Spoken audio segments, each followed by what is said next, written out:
এটা ধৰ্ম হাতত তুলি দিবলৈ বাধ্য কৰা। ওলাইতো কিমান মনে কৰিছিল মই যদি আজি তাৰ কথা এতিয়া কি হ'ল কি হ'ল কি হ'ল মই জীয়াই থাকিলে একো নাস্তাই দিছো মই আত্মহত্যা কৰাই ভাল হ'ব। পাগল হৈছে কাৰণে তই গোটেই জীৱনটো শেষ কৰিবলৈ ওলাইছ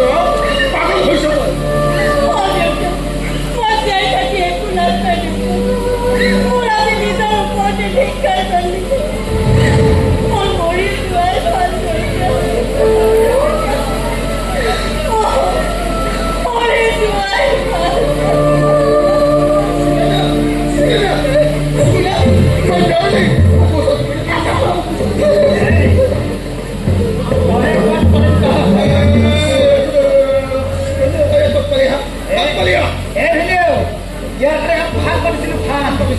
তাকো মাইকী ভাত আৰে মই নিবিচাৰিছো এনেকৈ নাচি আছিলো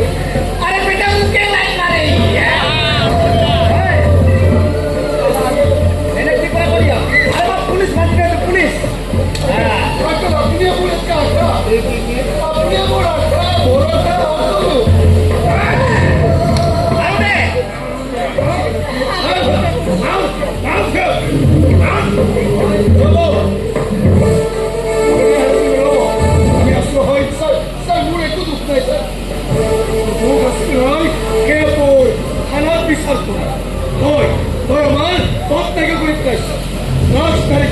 জড়িত হৈ তই সমাজখন ধ্বংস কৰি পেলাইছ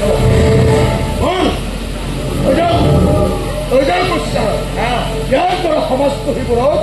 এনেকুৱা শাস্তি দিব যাতে এনে অপৰাধ কৰিবলৈ মানুহে তপ আৰু চিন্তা কৰিব চিন্তা নকৰিব আইনে আইনৰ ৰক্ষাৰে ইয়াক উচিত শাস্তি দিয়া হ'ব। আজি গগন হাজৰিকা গম পাই যাব সকলো পুলিচ টকাৰে বিক্ৰী নাযায় ইহঁতবোৰৰ কাৰণে আজি ৰাইজৰ পুলিচৰ ওপৰত বিশ্বাস লোৱা সেয়েহে মই ভটাই দিম সেই বিশ্বাস আৰু মৰম। এক মিনিট ছাৰ মোৰ অলপ কাম আছে ভালকে কিমান কাম আছে ভালকে ফুৰিবই নাপালো ধৰি লওক এনেকে ধৰি